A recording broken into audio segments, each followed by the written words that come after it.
ایک بادشاہ تھا جس کی 7 بیٹیاں تھیں۔ وہ اپنی بیٹیوں سے بے حد محبت کرتا تھا اور چاہتا تھا کہ سب اسے سچے دل سے پیار کریں۔ ایک دن بادشاہ نے سوچا کہ وہ اپنی بیٹیوں کی محبت کی آزمائش کرے۔ اس نے سب بیٹیوں کو اپنے پاس بلایا اور پوچھا، بیٹیوں مجھے بتاؤ تم مجھے کتنا محبت کرتی ہو؟ سب سے بڑی بیٹی آگے آئی اور بولی، بابا میں آپ سے اتنی محبت کرتی ہوں جتنا شہد میٹھا ہوتا ہے۔ دوسری بیٹی نے کہا، بابا میں آپ سے اتنی محبت کرتی ہوں جتنے باغ میں خوبصورت پھول کھلتے ہیں۔ تیسری بیٹی نے کہا، بابا میں آپ سے اتنی محبت کرتی ہوں جتنے قیمتی موتی ہوتے ہیں۔ اسی طرح باقی بیٹیوں نے بھی اپنی اپنی محبت کا اظہار کیا۔ آخر میں سب سے چھوٹی بیٹی کی باری آئی۔ اس نے آہستہ سے کہا، بابا میں آپ سے اتنی محبت کرتی ہوں جتنا کھانے میں نمک ہوتا ہے۔ یہ سن کر بادشاہ کو بہت غصہ آ گیا۔ اسے لگا کہ چھوٹی بیٹی اس کی محبت کی بے عزتی کر رہی ہے۔ غصے میں آ کر بادشاہ نے چھوٹی بیٹی کو محل سے نکال دیا۔ چھوٹی شہزادی روتی ہوئی جنگل کی طرف چلی گئی۔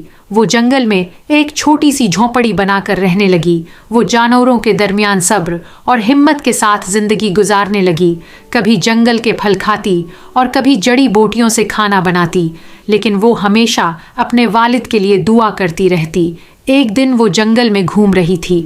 اچانک اسے درختوں کے نیچے بہت خوبصورت رنگ برنگی پنکھڑیاں نظر آئیں۔ وہ پنکھڑیاں اتنی خوبصورت تھیں جیسے کسی نے رنگوں سے سجا دی ہوں۔ شہزادی نے سوچا، کیوں نہ میں ان پنکھڑیوں سے کچھ خوبصورت بناؤں۔ اس نے ان پنکھڑیوں کو جمع کرنا شروع کیا۔ پھر وہ ان سے خوبصورت پنکھے بنانے لگی۔ وہ پنکھے اتنے خوبصورت ہوتے کہ دیکھنے والے حیران رہ جاتے۔ شہزادی وہ پنکھے شہر میں بھیج دیتی تاکہ لوگ انہیں خرید سکیں۔ جلد ہی پورے شہر میں ان پنکھوں کا چرچا ہونے لگا۔ لوگ کہتے، ایسے خوبصورت پنکھے ہم نے پہلے کبھی نہیں دیکھے۔ ایک دن ایک شہزادے نے بھی ایسا ہی ایک پنکھا دیکھا۔ وہ پنکھا اتنا خوبصورت تھا کہ شہزادہ حیران رہ گیا۔ اس نے سوچا، یہ پنکھا کس نے بنایا ہوگا؟ جب اس نے پتہ کروایا تو معلوم ہوا کہ یہ پنکھے جنگل میں رہنے والی ایک لڑکی بناتی ہے۔ یہ سن کر شہزادہ اس لڑکی کو دیکھنے کے لیے جنگل چلا گیا۔ وہاں اس نے ایک خوبصورت لڑکی کو درختوں کے نیچے بیٹھ کر پنکھڑیاں جمع کرتے دیکھا۔ شہزادے نے حیران ہو کر پوچھا، تم کون ہو اور یہاں جنگل میں کیوں رہتی ہو؟ لڑکی نے آہستہ سے جواب دیا، میں ایک شہزادی ہوں۔ میرے والد ایک بادشاہ ہیں، لیکن انہوں نے مجھے گھر سے نکال دیا تھا۔ پھر اس نے شہزادے کو ساری کہانی سنا دی۔ یہ سن کر شہزادہ اس کی سچائی اور سادگی سے بہت متاثر ہوا۔ وہ واپس اپنے محل گیا اور اپنے والدین کو سب کچھ بتایا۔ پھر وہ اپنے گھر والوں کے ساتھ دوبارہ جنگل آیا اور وہاں شہزادی سے شادی کر لی۔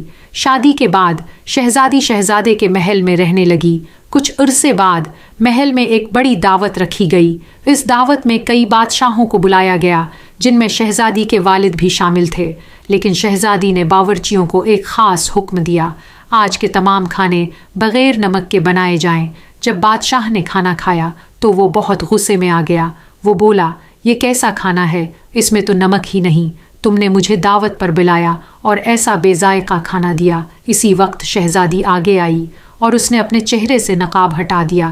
پھر وہ بولی، بابا کیا آپ کو کھانے میں نمک کی کمی محسوس ہو رہی ہے؟ بالکل اسی طرح میری محبت بھی آپ کے لیے نمک جیسی تھی۔ یہ سن کر بادشاہ کی آنکھوں میں آنسو آ گئے۔ اسے اپنی غلطی کا احساس ہو گیا۔ وہ فوراً اپنی بیٹی کے پاس آیا اور اسے گلے لگا لیا۔ بادشاہ نے اپنی بیٹی سے معافی مانگی۔ دوسری بہنوں نے بھی چھوٹی بہن سے معافی مانگی۔ اس کے بعد سب لوگ خوشی خوشی رہنے لگے۔ اس کہانی کا سبق یہ ہے، زندگی میں محبت نمک کی طرح ہوتی ہے۔ وہ نظر تو نہیں آتی، لیکن اس کے بغیر سب کچھ بے ذائقہ ہو جاتا ہے۔ اگر ویڈیو پسند آئی تو لائک کریں اور مزید کیوٹ ویڈیوز کے لیے سبسکرائب ضرور کریں۔